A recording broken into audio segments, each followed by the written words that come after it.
Imaginez ceci. Vous êtes en réunion de travail essayant de résoudre un problème que votre équipe a du mal à comprendre. Vous suggérez quelque chose, une solution à la fois ingénieuse et élégante. Vos collègues sont impressionnés et vous félicitent tous, sauf une personne qui, pour une raison quelconque, semble contrariée. Ensuite, cette personne vous confronte, prétendant avoir mentionné la même solution lors d'un appel privé la semaine dernière, vous accusant de vol intellectuel. « C'était mon idée », rétorquez-vous. Et si je vous disais que vous avez techniquement tous les deux raison, que votre cerveau a volé l'idée de votre collègue et vous a convaincu qu'elle était la vôtre? Effrayant, non? C'est la cryptomnésie, la réalité selon laquelle la plupart de nos pensées ne nous appartiennent pas vraiment, aussi appelée plagiat, involontaire ou inconscient. La cryptomnésie est une erreur de mémoire où les gens croient à tort qu'une pensée ou une idée actuelle est le produit de leur propre création, alors qu'en réalité, ils l'ont rencontrée précédemment puis oubliée. C'est une forme de biais cognitif qui utilise la tendance du cerveau à rappeler de manière incorrecte des informations d'une manière qui nous bénéficie. Cela peut être aussi simple que de voler involontairement l'idée d'un collègue ou aussi complexe que de recréer accidentellement l'art de quelqu'un d'autre. À l'automne 1970, George Harrison, ancien membre des Beatles, sortit son premier single en tant qu'artiste solo. My Sweet Lord fut un succès instantané, atteignant le sommet des classements du monde entier et devenant le single numéro 1 au Royaume-Uni pour l'année 1971. Mais ce que Harrison ne réalisa pas, c'est qu'il avait involontairement plagié la mélodie centrale de la chanson. Peu de temps après sa sortie, une plainte fut déposée contre Harrison, l'accusant de violation du droit d'auteur. My Sweet Lord ressemblait étrangement à la chanson He's So Fine de feu Ronnie Mac, et l'ancienne société de production de Mac voulait une part des royalties. Ce qui suivit fut l'un des épisodes juridiques les plus notoires de l'histoire de la musique. Harrison se retrouva impliqué dans des batailles judiciaires pendant les 5 années suivantes, et les litiges liés à l'affaire le tourmentèrent jusqu'à la fin des années 90. Au cours du procès, Harrison admit être familier avec la chanson de Ronnie Mac, mais affirma qu'il ne l'avait pas délibérément volée. Bien que le juge supervisant l'affaire ait confirmé la déclaration d'Harrison, il condamna néanmoins l'ancien Beatle pour avoir involontairement copié ce qui était dans sa mémoire subconsciente et statua en faveur de la société de production de Mac. L'affaire établit de nouveaux précédents juridiques pour les futures poursuites en droit d'auteur et infligea un énorme coup à Harrison personnellement, qui eut du mal à écrire de nouvelles chansons pendant un certain temps après ce désastre. Dans son autobiographie, il avoua plus tard avoir pensé « Pourquoi n'ai-je pas réalisé quand il a entendu les deux chansons comparées côte à côte ?» Harrison n'est pas le seul artiste à avoir fait cela. D'autres exemples incluent l'auteur Robert Louis Stevenson, réutilisant du matériel qu'il avait lu, le comédien Dane Cook racontant des blagues, et la chanteuse Demi Lovato empruntant des échantillons à un petit groupe indépendant. Des chirurgiens ont même publié des articles entiers sur des techniques soi-disant nouvelles qu'ils avaient apprises pendant leur formation. Mais comment cela se produit-il? Comment est-il possible de se rappeler d'informations que l'on a simultanément oubliées? C'était la question posée par le psychologue américain Alan Brown et Dana Murphy en 1989 lorsqu'ils ont réalisé ce qui est devenu la première étude scientifique sur la cryptomnésie. Dans une série d'expériences déceptivement simples, des groupes d'étudiants ont pris tour à tour des exemples pour différentes catégories de choses, comme les sports, les instruments de musique et les animaux à 4 pattes. Des mois plus tard, les participants se sont réunis à nouveau et ont été invités à se rappeler quels articles ils avaient mentionnés précédemment. Ensuite, quelques mois après cela, ils se sont rencontrés pour la dernière fois et ont été invités à proposer de nouveaux exemples. Lors de chacune des tâches ultérieures, près de 75% des participants ont énuméré au moins un élément mentionné par quelqu'un d'autre dans le groupe. Il ne s'agissait pas de simple confusion non plus, car les gens attribuaient parfois incorrectement leurs propres idées, bien que ces cas soient relativement rares. De manière intéressante, le schéma des réponses indiquait également que le plagiat se produisait plus fréquemment dans les tâches écrites par rapport aux tâches orales. Et peut-être sans surprise, les idées exprimées plus fréquemment étaient particulièrement susceptibles d'être volées. Dans l'ensemble, les réponses plagiées représentaient de 7 à 9% de toutes les réponses. L'expérience elle-même a été empruntée à des recherches antérieures portant sur une autre forme d'erreur de mémoire connue, sous le nom d'amnésie source, dans laquelle une personne oublie l'origine d'une information particulière. La différence entre l'amnésie source et la cryptomnésie est que l'individu se souvient qu'il y avait une source originale.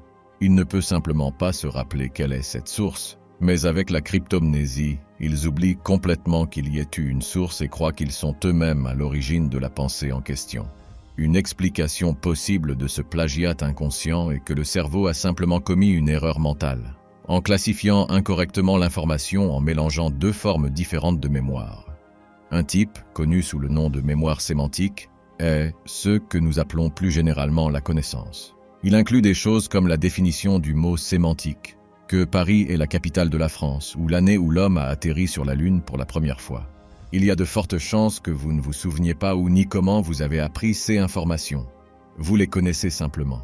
Le deuxième type de mémoire est appelé mémoire autobiographique et traite directement des circonstances de nos expériences. Elle enregistre le contexte exact dans lequel les événements nous arrivent, rappelant des détails tels que l'emplacement précis, qui était présent et l'heure de la journée. La cryptomnésie est un cas où votre cerveau classe incorrectement l'information. Plutôt qu'un événement étant mémorisé comme une mémoire autobiographique, il est enregistré comme une mémoire purement sémantique. Seule l'information brute est conservée. Le contexte plus large est perdu. Le célèbre neurologue Oliver Sacks a déclaré à propos de ce phénomène: « Il est surprenant de réaliser que certains de nos souvenirs les plus chers n'ont peut-être jamais eu lieu ou ont pu arriver à quelqu'un d'autre. Je soupçonne que bon nombre de mes enthousiasmes et impulsions qui semblent entièrement miens sont issus de suggestions d'autres personnes qui m'ont influencé puissamment, consciemment ou inconsciemment, pour ensuite être oubliés. » Des études plus récentes ont réussi à reproduire avec succès les résultats originaux de Brown et Murphy, confirmant à quel point il est facile d'induire la cryptomnésie. Même lorsque des participants se voyaient offrir des récompenses monétaires pour attribuer correctement des idées, ils prétendaient parfois que les suggestions d'autres personnes étaient les leurs, démontrant efficacement que la cryptomnésie n'est pas intentionnelle pour un gain personnel. Ces différentes variations de l'expérience ont réussi à dévoiler certaines conditions susceptibles d'augmenter les cas de ce phénomène. Par exemple, l'effet du « suivant dans la file » démontre comment les personnes qui viennent immédiatement après vous dans une séance de remue-ménage sont plus susceptibles de voler accidentellement vos idées.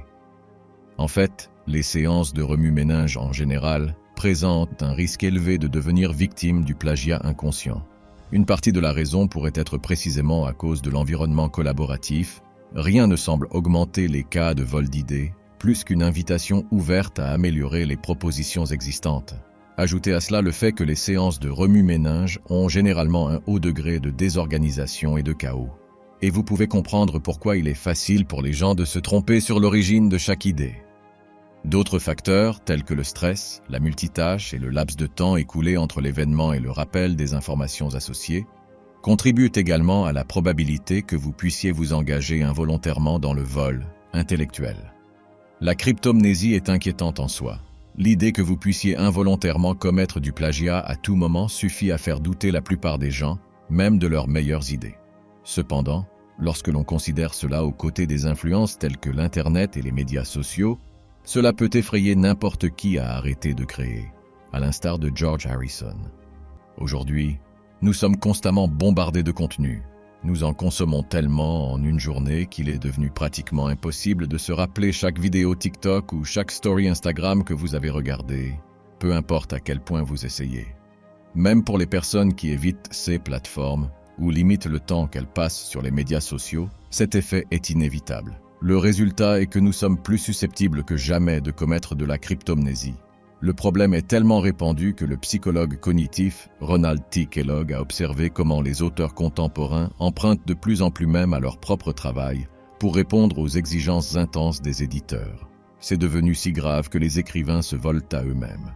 Et dans une culture où l'on attend des créateurs qu'ils produisent apparemment d'énormes quantités de nouveaux matériels pratiquement du jour au lendemain, qui peut les blâmer?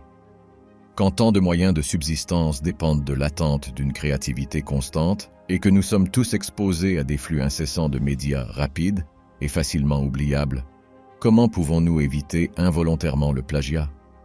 La pire conséquence de la cryptomnésie n'est pas les batailles légales, ni même le fait qu'un artiste puisse voir l'œuvre de sa vie lui être retirée. En réalité, c'est qu'elle pourrait réduire au silence les voix de populations entières. Les humains ont tendance à adopter, et de même, à voler les idées des personnes auxquelles ils se rapportent.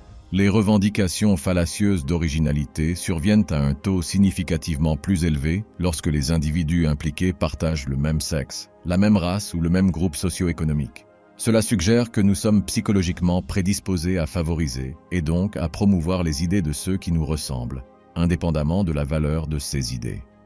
Ce biais inconscient peut agir comme une forme de pensée de groupe et marginaliser les idées présentées par des personnes avec lesquelles nous ne nous identifions pas. Dans les pires cas, cela fonctionne efficacement comme une forme de discrimination intellectuelle contre toute personne qui ne correspond pas aux données démographiques dominantes. Bien qu'involontaire, l'effet peut être presque le même que si ces personnes n'avaient pas été autorisées dans la pièce en premier lieu.